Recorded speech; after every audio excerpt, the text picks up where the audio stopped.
evening and welcome to Spooky Southcoast. Tim Weisberg here, along with Stephanie Burke and Andrew Lake, Howdy. filling in tonight. The associate member of the Spooky crew. Deja vu, huh? Feels like I just said that. Weird. Yeah, for those of you listening on podcast or watching the YouTube videos later, you have no idea what I'm talking about. We had to do what we call like little jump-in fill while we killed time before the news, but we are now here with the full program, the full 1 hour program, thanks to the Red Sox. You know, usually we don't mind if they make us go late if they win, but whatever. We move on. You know what it means? You know what it's shaping up to mean? It means that we get to be here every Saturday night in October. So that's the plus side. Yeah. So the Red Sox probably won't win the World Series, but at least you'll get a full Halloween month of Spooky South Coast, unless we decide to go legend tripping or something like that. And speaking of legend trips, we should let people know we are down to only 19 tickets left for our Edaville Legend Trips event happening on August 30th. Just 19 tickets. And if we can sell all 19 of those, I'm going to book the train for the night. Yeah. That's awesome. So it's the train we have to pay extra for, but I'm willing to spring for it. Talk to Jeff. We ran some numbers. We will spring for the train ride if we can sell out this event. And what we will do is we will put everybody onto the train. We'll take that train ride, and that's when you'll get the history of Edaville on the train itself. That's while you're out awesome. there in the woods. It's going to stir up something. So I don't think it'll quite be dark yet. Well, maybe. We usually do the historical part like around 8:30. So it probably should be just starting to get dark. Yep. And you'll get to go out into the woods and maybe, I don't know, I'll have to talk to them about this because that's the weekend that they have Thomas the Tank Engine there. So hopefully they're not going to have Thomas drive us around. But That'd be weird. if he does, so be it. But hopefully we can talk them into switching the track. And they'll put us on the longer route. The one that goes like, I think it's like 2 miles longer than the one they currently use. But I'll have to find out all that. I shouldn't make promises I don't know if I can keep. It's just discussion now, folks. Yes, we're just spitballing here, but we'll see what we can figure out. But thank you to everybody who's already purchased tickets, and if you have, we do have the room deal available, and I can announce this publicly now. And I think enough people who have bought the tickets ahead of time have already booked their rooms. We secured a room deal at the Days Inn Middleborough, which is probably about 5 miles from Edaville. It's a little bit further west on 495, and I cannot believe the deal that they gave us. Now, this is Labor Day weekend, so you're not going to find a room anywhere anyway. No, you're not. But they were nice enough to put some rooms aside for us. They're a normal price because they've just renovated. They have a pool, free Wi-Fi, free breakfast. They're a normal price for that Saturday night, $139. We are getting the rooms for $90. Wow, that is pretty awesome. $90, and you can't stay at a Motel 6 for $90 on Labor Day Nope. weekend. And this is a brand new, a newly renovated Days Inn, and you'll get to swim in the pool. You'll get to have breakfast. A lot of the legend trippers are staying there, so you all can talk about what went on during the event during breakfast. We've all done that afterwards. We've all been hanging around talking about what goes on. So it should be a heck of a place to stay. And again, it's only 5 miles away, which is probably the best part. Yes, Because when you it get is. out like 1 o'clock, 2 o'clock in the morning, you just want to crash. It's not a 2-hour drive home. Definitely not. Not for us either. No, I get 5-minute ride. You were probably like a 20-minute ride. not even, yeah. Andy, you can always crash somewhere Yeah. up here if you need to, but you've got a short ride anyway. Yeah, it's an hour. It's not that bad. It's not too bad. Compared with going to Winchendon. Oh, God, yeah. Oh, What yeah. time did you get Yeah. home from there? Oh, man, it was late. It was very late. It was before 4, but it was late. Yeah, I think I pulled into because we had to drop Tiffany off and everything. I think I pulled into my house at like 4:30 in the morning. And then, but then you got to go inside. You got to, decompress, get your pajamas on, all that Oh, stuff. yeah. So it was 5 o'clock when I hit the pillow. And if you drove home, you're wired because you had to stay awake, so it takes a while. Not necessarily. You didn't sleep and drive again, did you? I did. I don't think that I did. I remember having a conversation. I know Moniz was asleep. We had this whole discussion before the whole entire event, about how Tim tends to sleep and drive at the same time. Ooh, that's not good. I know that I had a conversation with Tiffany, and I know that I was talking with Matt the whole time. I think we might have lost Tiff a little bit. She might have dozed a bit. I know Moniz was out, because you know when Moniz is out. Yeah. You can hear him. You can feel it. But I know that we were having some discussion, so I think that we were doing pretty well. All right. Well, Your station for Hey. the South Coast. it is. I probably once he starts, I should let him finish. But Probably. it is your station for the South Coast, AM 1420 WBSM. We are going to be joined in just a bit by our guest tonight, Joni Mayhan. Now, we're talking about Legend Trips events.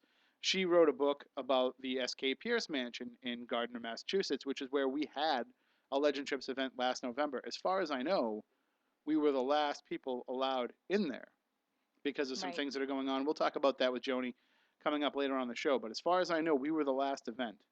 And I haven't heard an update from Edwin and Lillian about what's No. been going on. So I'll be interested to see if Joni has any updates. But she's got the whole paranormal history chronicled in her new book, Bones in the Basement. Andrew and Stephanie are featured in the book. Well, yeah, kind of. And Weird. and we'll talk about that and just some of the other investigations that have gone on there. And the great thing about this book is if you get the ebook, you actually have links in it to be able to click on video clips, audio clips. So when you're, which is the way that we envision ebooks working. So when you're actually on your whatever device reading it, you can actually click on it and hear what's being described in the book or see what's being described in the book. So maybe we'll even be able to pull up some of that and play it as well a little bit later on. So we have just a small amount of time to get through the show tonight, but we're going to pack it with as much as we can. And in order to do that, I think it's time that maybe we just, I don't know, what do you guys want to get a little weird? We always want to get weird. All right, I'm going to try and get weird. We're going to see what happens though when I try, because when I go to hit the button, it might be a If you commercial. can't, you have to sing it yourself. Okay, I think It's the end of the line, miss. nope, it's a commercial. Let's stop that. All right, let's try this again. It's the end of the line, Miss Chain. More bad news. Yay. Well, I got a great show for you today with some wonderful weird stuff.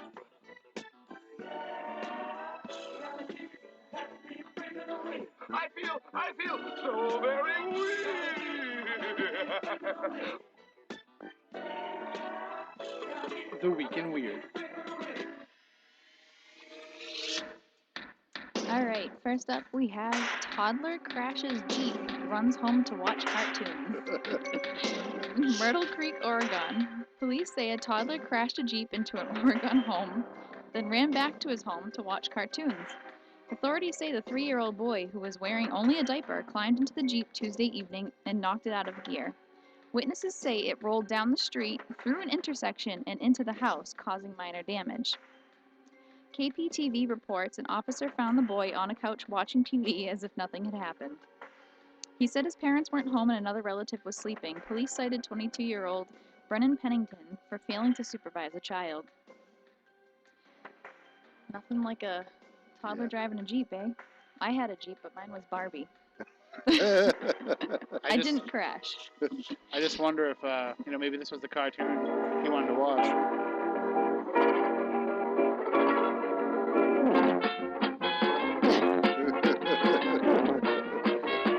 Stephanie has no idea what this is. She's way too young. What'll you snickering, floppy-eared hound? When Wacky colleges... racist.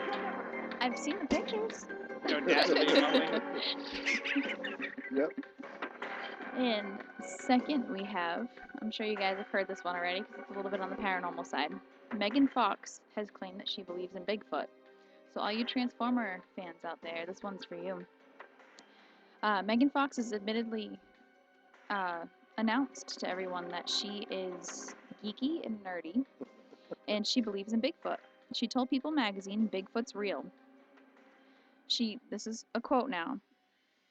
And I have confidence in myself that if I were to ever be taken out on an expedition, I would be the one to find Bigfoot. So, Or Bigfoot would find her. I was going to say Bigfoot would find her. I'm not sure if Bigfoot is into hot celebrities, but you never know. Maybe that's why no one of the Kardashians ever found. Just not bringing the right bait. Right, so all of you Bigfoot societies out there, Bigfoot seekers, hit up Megan Fox. You might get a God knows what. I was actually trying to look up and throw up on Spooky TV a picture of Megan Fox's thumbs. I was gonna mention them, but I wasn't Because- sure if I should go there. Yeah, or not. that's the thing. You can't bring up Megan Fox on this show and not mention her thumbs. It's just something that always comes up. I don't know if have you ever seen her thumbs? No, Andy? she have unusual thumbs. Her they're- thumbs look like big toes. They do. It's bad. She has like some weird disorder or something. And her Oh, thumbs that look sounds like big strange. toes. It's actually like common in some people, but you have this beautiful girl and then you look at her fingers and you're like, ugh. Right. That would pretty much do it for me. I'm like, Yeah. well, gee, Megan Fox, I think you're kind of attractive. Well, except for the thumbs. and your horrible, horrible acting I was ability. gonna say she's not that great of an actress, but we won't go there, right? I'm very upset that she's April O'Neil in the Ninja Turtles movie. I was gonna ask you about that because you follow all that stuff. So Not happy. Not happy. Hmm. Now did you now Andy? She's relatively new. Steph's relatively new to the Week in Weird. Right. And she was a little bit surprised when she read a story and she said a Florida woman. We're like, well, there you go, right there. You know? Right. She didn't understand that connection. She didn't understand that Florida is the weird capital Yes, of the world. I had no idea. So speaking of that, Huffington Post actually put out a whole article this week on why Florida leads the world in weird, and it listed a bunch of stories that have happened just the past 2 weeks. Yeah, the guy getting his face eaten. That was in Florida. Yes, it was. You're right. Yeah. You're absolutely right. So I didn't know that apparently that's the crazy capital of everything. I'd like to think that we could blame it on ley lines. I don't know.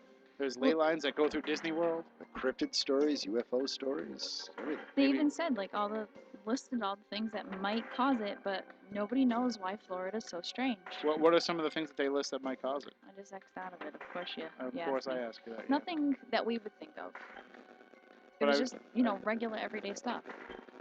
I'd still be interested in finding out. I mean, they don't have income tax, so there's one thing. Yeah. That might lead to some crazies going down there. A lot of Rhode Islanders down there. Oh yeah, a lot of New Englanders. Well, there's the problem. Yeah, that's what I'm thinking. That might be it.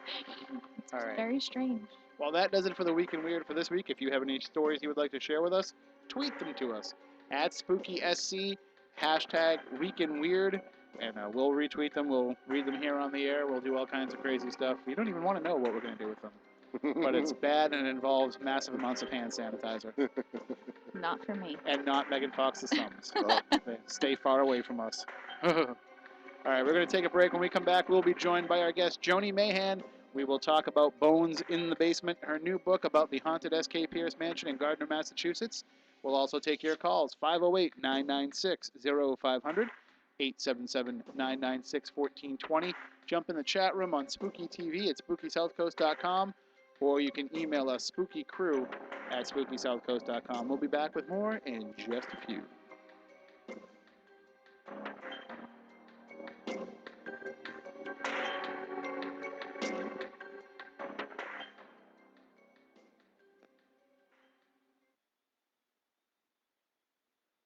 Hi, I'm Joan London, and if you're worried about your parent or a loved one living alone like I was, and you want reliable senior care information, then call A Place for Mom, the nation's largest senior living referral service. With one phone call, you'll get free information on assisted living, Alzheimer's care, nursing homes, even important financial information. It's a free service, so call now. 800-379-1174. 800-379-1174. We are now renting booth space for the largest yard sale the South Coast has ever seen. Put your pile of stuff to work for you and make tons of cash. We're renting spaces for crafters, artisans, small businesses, and anyone else who just wants to sell their stuff. Don't waste your time making tons of cardboard signs. Let us bring hundreds of shoppers to you. For more information or to rent a space, visit WBSM.com.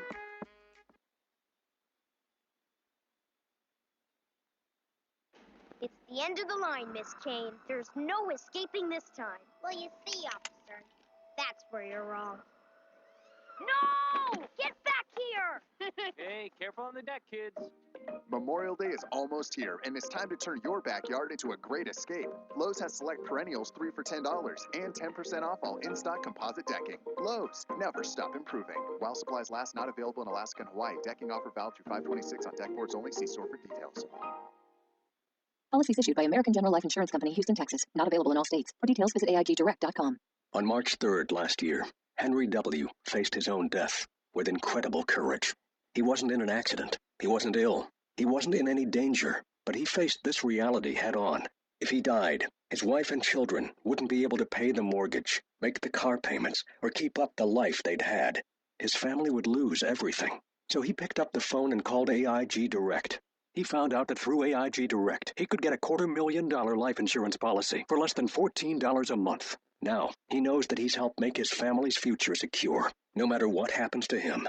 Protecting your family with coverage through AIG Direct is fast, easy, and incredibly affordable. Call AIG Direct right now for a free no-obligation quote. The call takes less than 5 minutes, and you can save up to 70%. Call now. 1-800-320-8583. That's 1-800-320-8583. 1-800-320-8583.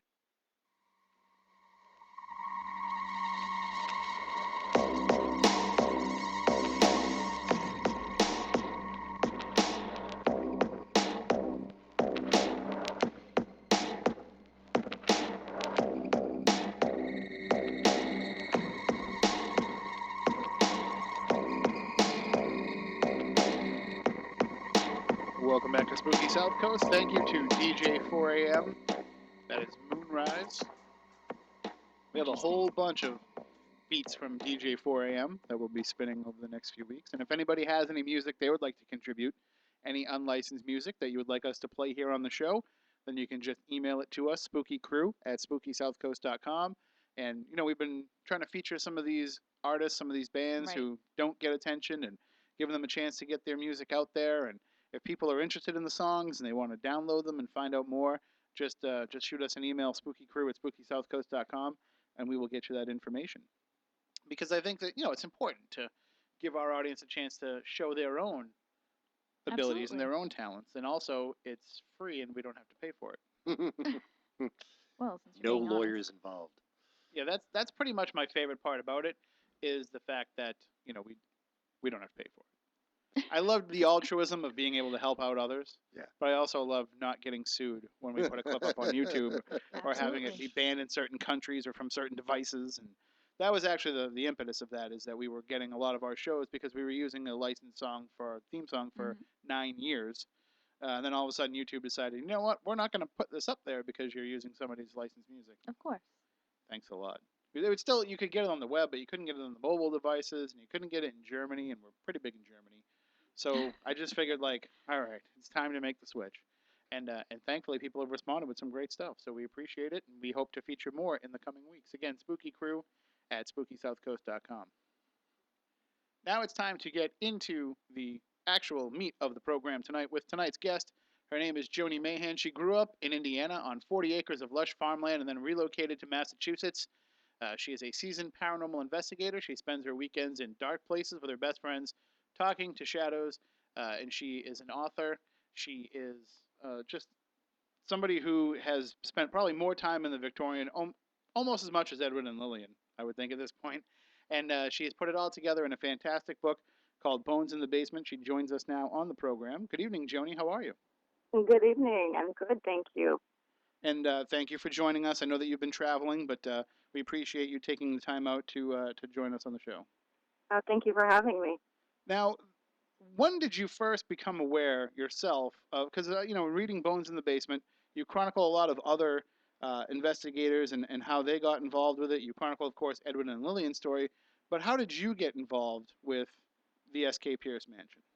I actually saved that part for the very last part of the book, so if you get to the very last chapter, I talked about my experiences. I really didn't write myself into the book because it felt odd, but I became aware of the house around 2006 when it went up for sale. The Vogues sold it at that point. It was sat empty for a couple of years, and I just happened to be taking a shortcut across Gardner. Somebody told me a faster way to get to Staples, and I thought, oh, this is great. And I just saw that house, and I just sat at the stop sign and couldn't believe what I was seeing because I knew what house it was. I had seen that house on Ghost Hunters a couple years before, and I thought, I cannot believe this house is for sale. And I just kind of kept an eye on it. I saw when they bought it, and I watched them out in their yard. You know, every time I drive by, I'd look at the house just like everybody else in town does, and thought, wow, I wonder what these people are going through if they realize the house is haunted. And, you know, there were a lot of questions. And about 2009, I think 2010, they started, actually 2010, they started allowing people in to investigate. And I was one of the first groups in to investigate. Of course, you know, having already been obsessed with the house, I was so eager to get in there. And I eventually just become friends with them through going to investigations hanging out and helping them with different events and stuff. So I kind of warmed my way in. Well, and they really are just the sweetest people in the world, and there's been a lot of discussion in the past about whether or not they really knew what they were getting into, because again, the show had been featured. I mean, I'm sorry, the house had been featured on the Ghost Hunter show. It had been written about in books. There had been newspaper articles about it. But it seems like, in the way that you portray it at the beginning of the book, it seems like they kind of went into this just falling in love with the building itself and not really worrying about all that other stuff, not even researching anything. It's just they found a Yeah. house that Lillian loved. Your Yeah, station for the South. Sorry about that. she loved Victorians. It was a passion of hers since she was a little girl.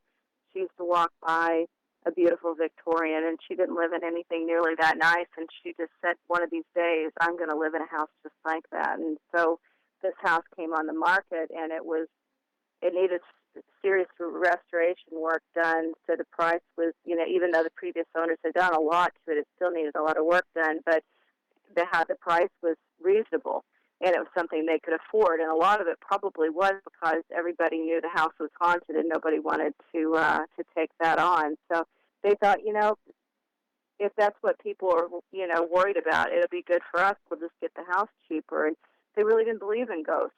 They had never come in contact with anything that would prepare them for what they were going to go through.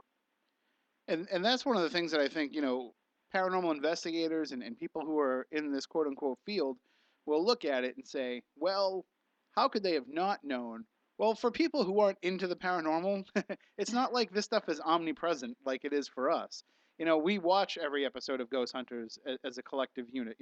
We read all these books. The average public, they're not that concerned about this stuff, and it wouldn't have come across their radar. Right. And that's exactly what happened to them. I think once they learned that it was haunted, Edwin became intrigued by the haunting.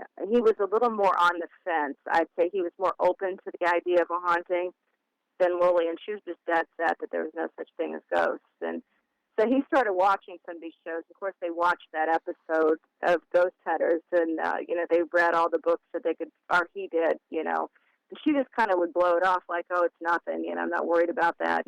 People are just crazy. They blow things out of proportion. It was kind of her mindset going into it. But pretty much right away, though, as much as Lillian took a liking toward the house seemed to take a liking toward her. Yeah, oh yeah. From everything that I've experienced there, all the EVPs we've collected, they do love Edwin and Lillian. We've gotten so many EVPs with their names, and do you miss Lillian? And we get a yes. And I just think that some of the entities in the house are just very combustible, and they don't want anybody there. So I think, you're talking about you might be dealing with a dozen or more different ghosts in one house, and while most of them love Edwin and Lillian, there's a few there that don't want anybody there. So it's just it's a battle. Is there, at least when you're there, is there anything that you feel in particular, any spirits that you particularly connect with? I always feel very welcome there, and it's just very odd because I've been there so many times, and I'm always very respectful when I go in. I always greet them, and I explain why we're there. Usually, because the house is no longer open for investigation, so anytime anybody's there now, it's just because we walk through and check the house for Edwin and Lillian. And I'll explain to them, look, I'm here. We're going to check the house and make sure it's okay, and then we're leaving. I'm running a recorder. If you want to talk to me, you can. If you don't want to talk to me, I understand. And that's been pretty much, the extent of it. So I've never had anything bad happen to me. I've seen things move out of the corner of my eye. I saw a light, a ball of light go moving across the staircase. We've heard footsteps. We've heard doors slamming, and we've heard noises. One time, in the beginning of the book, it talks about one of their first experiences where they heard something that sounded like people falling down the stairs. And I've heard that on several accounts, several different occasions. One time was when the house was still open for investigations. We had 3 teams on one in the basement, one on the second floor, and one on the 3rd floor, and we all heard it. It sounded like somebody threw a dozen bowling balls down the grand staircase, and we all came running and met at the grand staircase, and there was no explanation for it. The doors were all locked. There was no reason for that sound to happen. So it's like they just bide their time and show up when they feel like they can really freak us out. Now, we have joining us here in the studio tonight, our co-host for the night is Andrew Lake, who you feature in the book. He made a few visits to the house. And Andy, when was it that you first went to the Victorian and met up with Lillian and Edwin? My first visit to the house, I just happened to pick the right day, I guess, to go. I was researching my book in 2010, and I'd gone to Hadley, Massachusetts to check out an historic location there, and was politely told, no, please don't write about our location. We don't want, the ghost reputation. So I had a guy with me who was another writer, researcher, who was just tagging along, and I said, hey, it's a little bit of a drive, but let's go up to Gardner, Mass, because I've heard of the Victorian up there. And at the time, I had heard through Tom D'Agostino's book, Haunted Massachusetts, that the owner that he met prior to Lillian and Edwin being there, he occasionally would let people into the house. So I thought, well, just, maybe I could fit that into the book. Well, long story short, when I got to the Victorian and knocked on the door, when Edwin answered it, he must have thought, we were either the police or somebody trying to sell him or something or whatever, because he wasn't quite sure what to make of us. But when I explained to him why I was there, and he looked at me, and he had this, I'll never forget the look on his face. He just looked at me, he said, so you're telling me we did buy a haunted house? Wow. And I said, yeah, you've bought probably one of the most haunted houses in all of Massachusetts. And he looked to my friend and I, and he kept looking at back and forth, and he finally said, can I tell you about something that happened to me just the other night? And it was only, I think, 3 nights before that he had his first encounter with an apparition in the house. It was in his office, and it scared him so much he fell out of his office chair. He thought somebody was actually in his office.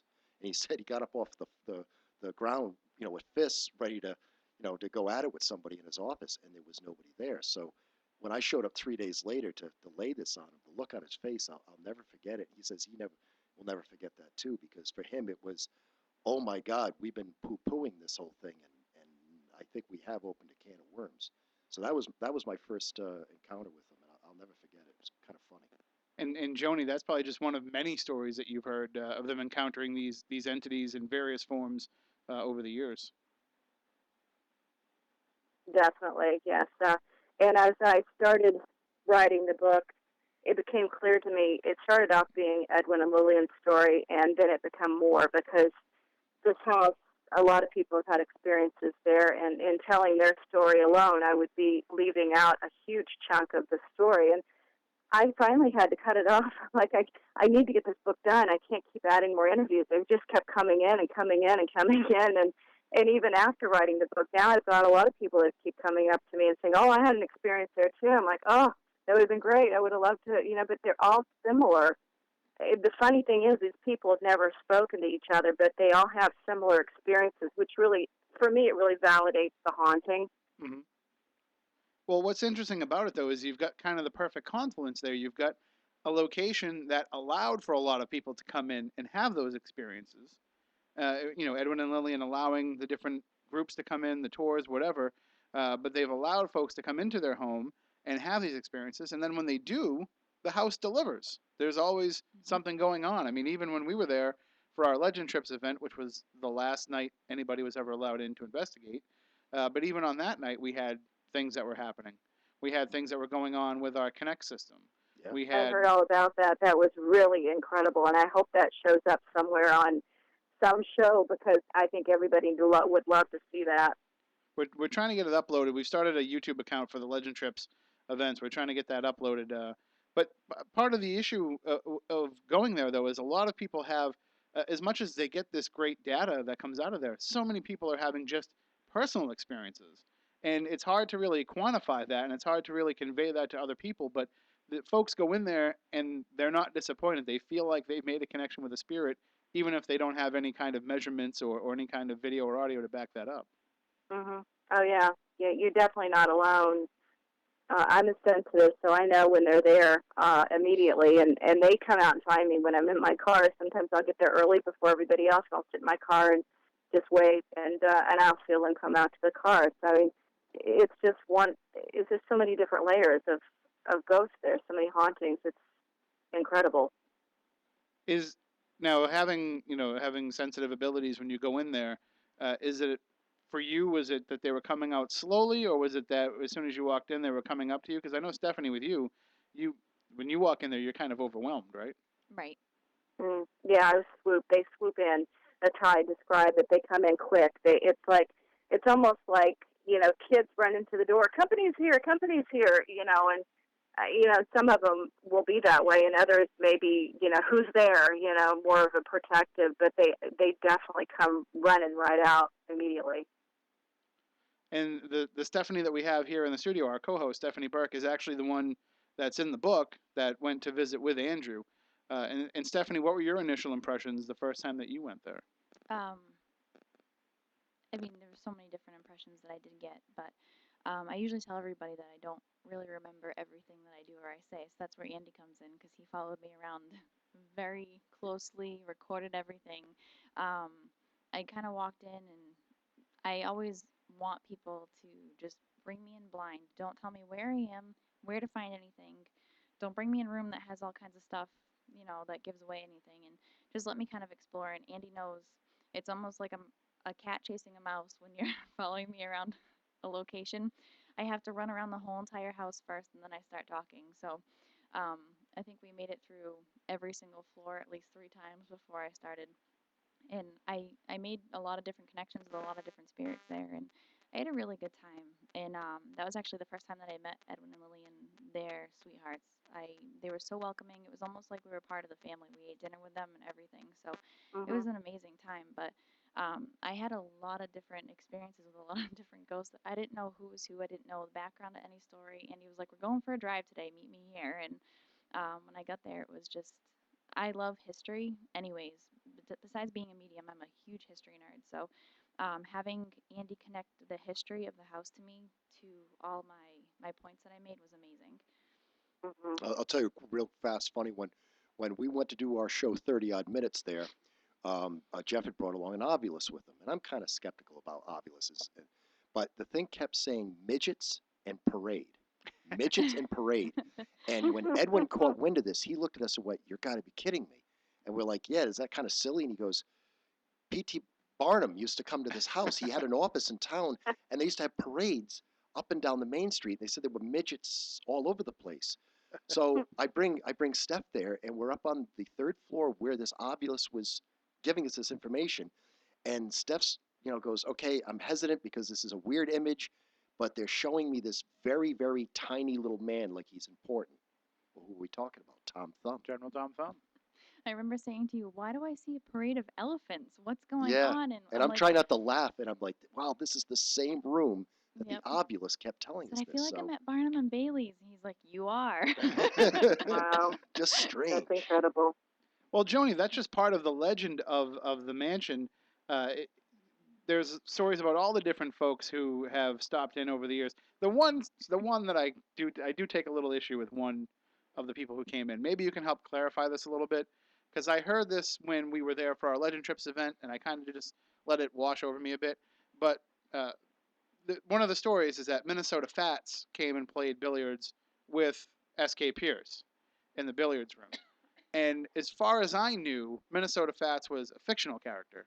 And as it turns out, there was a pool player named New York Fats that once the book was published, The Hustler, and once the movie came out, he started referring to himself as Minnesota Fats, but that wasn't until the 1960s. So I don't know if that's kind of just a legend that's popped up, or if there's anything that I I'm couldn't missing. find any documentation, and I looked for all these people to see. I had researchers helping me, and we couldn't find anything to do with that. I did put it in there in the beginning. I said that the realtor told them, that Minnesota Fats played there, but it was never anything we were able to confirm. Another legendary person that was rumored to have been there was Betty Davis, but I don't think that was true.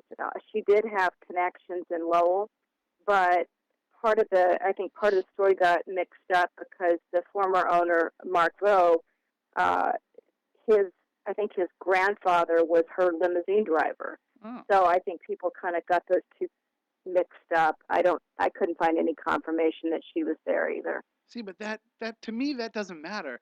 To me, it's the legend that's so much cooler because it shows that this place is an important enough location that these stories have developed over the years. I mean, it'd be one thing if all these stories came out in the last 5 years as people were investigating the place and like, oh yeah, Calvin Coolidge came and visited this house and we made it part of the paranormal story, but it's not. It's the legend that's been around forever for as long as the house has been around, and that's what makes it really cool in my eyes. Oh yeah, definitely. Well, there's a lot of stories. People kept saying the house was a brothel, the house was a brothel, and that was not true. The house was never a brothel. It was the Victorian Inn from 1926 to 1965, and so it was a boarding house, which is why there's numbers on all the doors.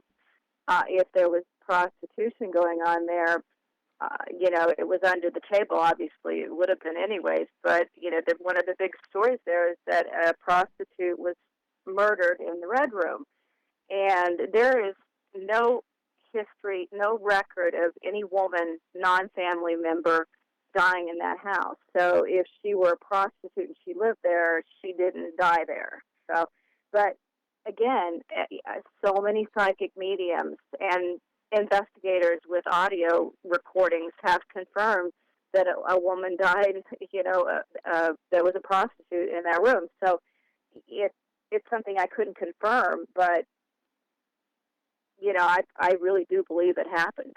Right, and I was sorry, just going to say real quick, that was one of the impressions that Stephanie got when I took her down to the basement. She said, I think there was a tunnel that led into this basement so they could bring booze and things into the house without anybody knowing it. And she said she got the impression that there were women being brought into the place and they weren't being treated very well. So it sounded kind of like rich guys having wild parties sort of thing. Sure. Oh yeah, it was the Gilded era. Maybe not even S.K. Pierce's era when he was there, because he died in 1888. He only actually lived there 13 years before he died. But after his death, he had, two sons, and, they were the privileged rich. They had huge, parties and events, and they did whatever they wanted to do in that house. So I think maybe if something like that happened, it probably happened after S.K. Pierce's death. He seemed like he was a pretty upstanding citizen. He was a trustee on a number of banks in town. He was on the committee to determine where the high school was going to be located, and he had his fingers in a lot of things, but I don't think he was necessarily, correct me if I'm wrong, Stephanie, but I think he was fairly upstanding. He seemed like that now. I was going to say earlier that the impression that he had given me, and I had no idea who he was until way after the fact. That was actually really funny. He was just, a very, he wasn't stern, but just all business. He was very much just held himself together very tightly, very, well dressed, well mannered, and he was actually a very pleasant man. So, but the impression I think I had given you was after he had passed, whatever the house had turned into became Party Central. Yeah. Yep. And that's where the girls had come in, and I was telling you all that stuff. But yeah, S.K. Pierce is a very interesting individual. Yeah, it's funny just through talking to various people. When we go into the house now, and we were just there a couple weeks ago, and we had on shorts and sleeveless shirts, and to them we were in our underwear, and it was very disrespectful. And I've gotten that impression over and over again. And we've gotten a few audio recordings, but another psychic medium that was there, he was really looking down at her because she was wearing a sundress with spaghetti straps, and he thought she looked kind of tawdry, like like she was a prostitute or something. And she kept getting that sensation from him that he didn't appreciate the way she was dressed. So we've acknowledged it a few times when we've been there. We've said, look, I'm sorry if you don't like the way we're dressed, but this is the way people dress these days, and it is 95 degrees in this house right now. So this is what's comfortable. Yeah. I wonder how they feel about Eno Sari, because he doesn't care about what people think. He was a bit of a partier, wasn't he?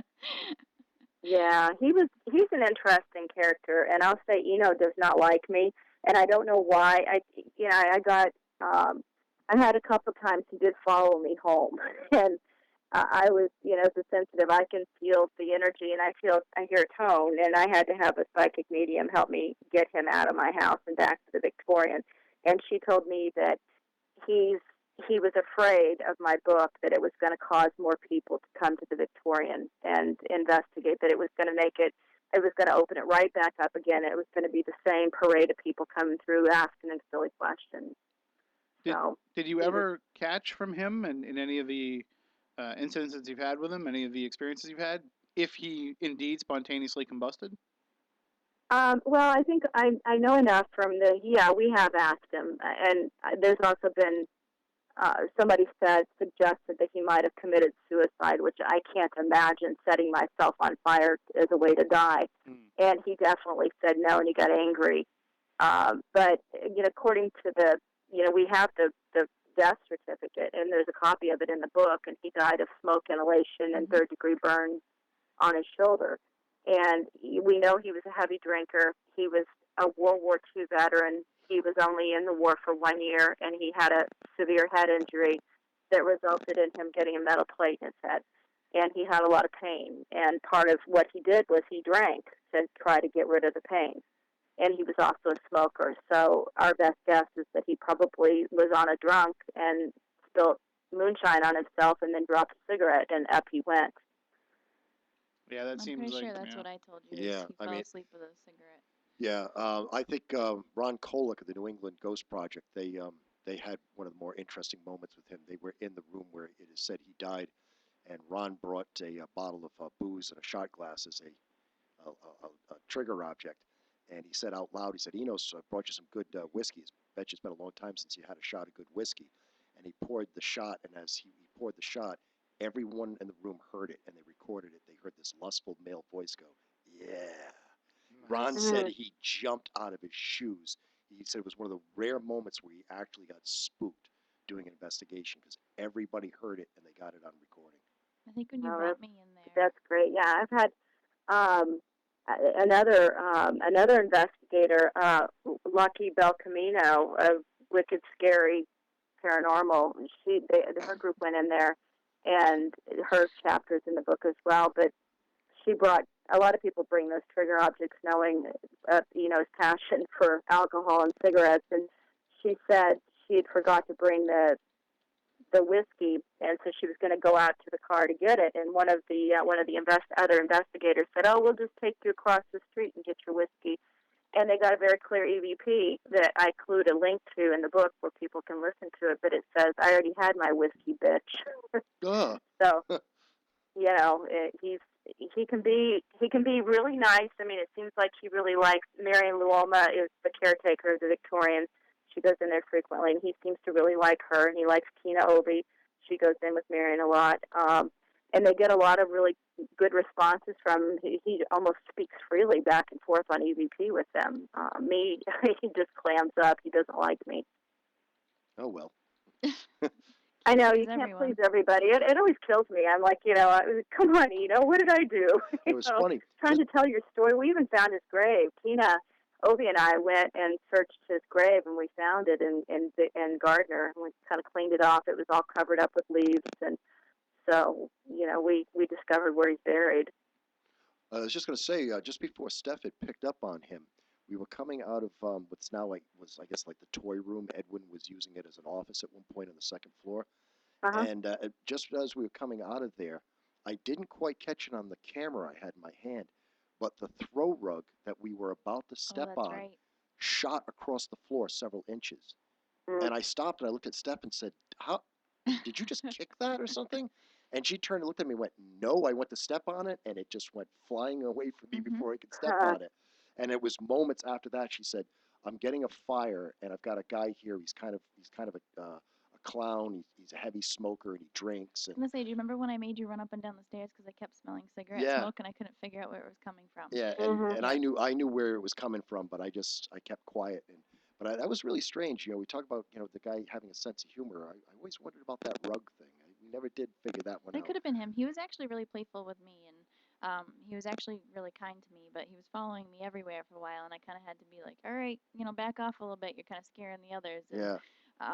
but he seems to like his second floor, and that's pretty much it. Yeah, that's the ghost with character. Yep.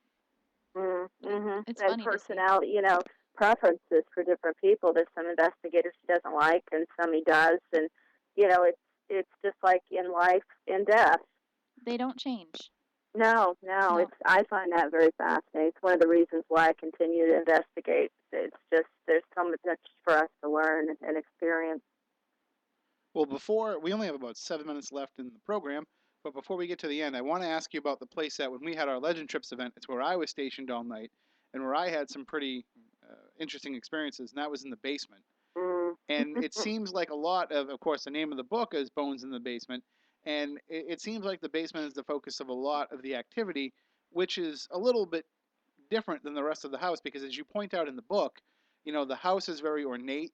The house has a very grand feeling to it. When you get down into the basement, you're like, okay, I'm in a house just like any other house, and the same. People came through this house just like I did, and you're able to kind of ground yourself a little bit more. No pun intended, being in the basement, but you're able to kind of get a better handle on where you are without being surrounded by all the opulence.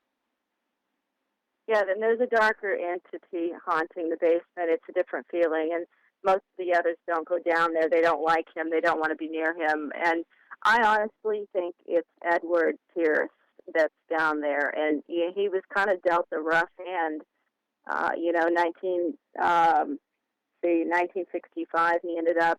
They say he lost the house in a card game, but there's a lot of controversy around that. Jay Zimmerman, who purchased the house, his daughter is constantly berating me on my blogs because she says that that's not accurate. So I kind of breezed over that a little bit in the book. I did see the sale, and the price was zero. It was not listed as any price. It was left blank.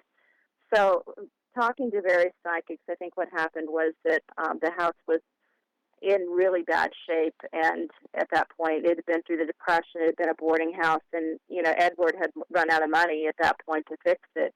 And one of his maids in his house had a wealthy brother named Jay, and she told him about the house, and he became friends with Edward, and they would play cards a lot. And I think that probably Jay said, "Why don't you just turn the house over to me? You can still live here, and I'll fix it up." And that was what happened. But again, I don't know for sure because that was nothing we were ever able to document or verify. But Edward ended up sleeping in the basement.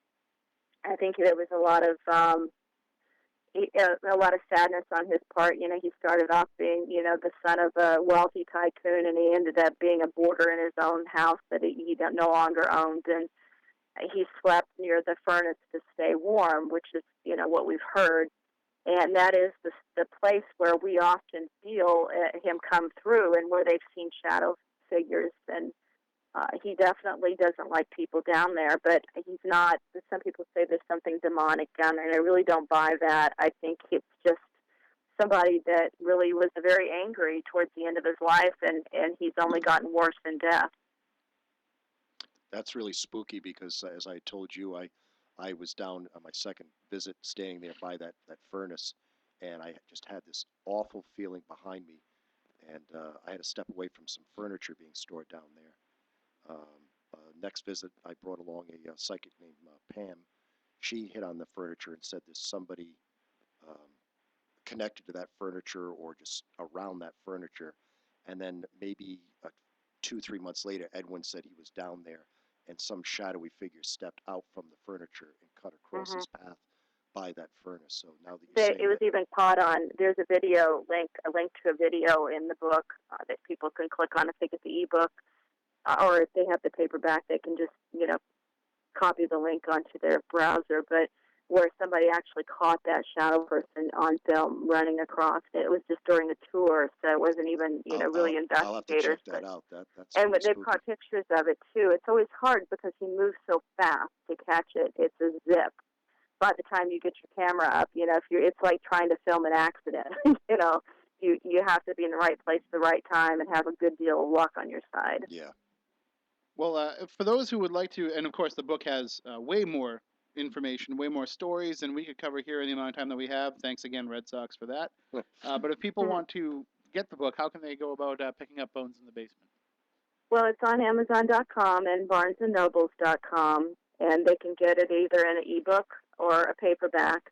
If they're interested in a signed copy by me, they can contact me through my website, which is JoniMayhan.com. That's JoniMayhan.com, and they can contact me on there or friend me on Facebook. I pretty much accept all friend requests, and I'm more than happy to sign a book and mail it to somebody if they're interested. It's just very interesting with everything that's going on right now with the house, and as it currently stands, nobody's going to be allowed to go back in it for a while because Edwin and Lillian are going to have to raise a lot of money to be able to get it up to code to allow people back in, right? Correct. And the way they were able to raise that money was by letting people come in. So now it's kind of a catch-22 there. So hopefully, Well, and that was the whole reason why I started writing this book. We were all sitting around. I call us the Victorian groupies because we all deeply love that house and we want to save it, and it is getting bad. And we said, what can we do? And I said, well, I can write a book, because I'd already written. I'd done very well with The Soul Collector, and I thought, well, I've already gotten my foot in the paranormal true story.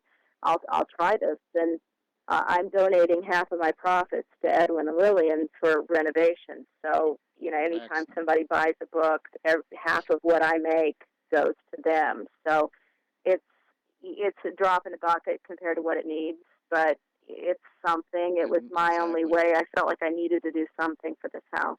Right. Well, we thank you very much for doing that. We thank you for joining us tonight and for taking the time out of what was a busy weekend for you. We appreciate it, and hopefully we'll talk to you again further on down the line.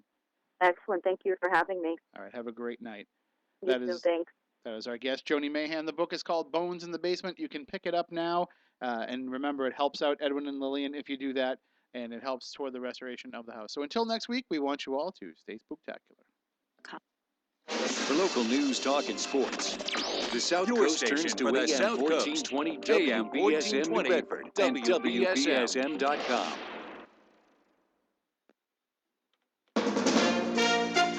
From ABC News, I'm Todd Ed. The situation in the Mideast remains very uncertain. Our colleague at the BBC, Mideast correspondent Orla Guerin in Jerusalem reports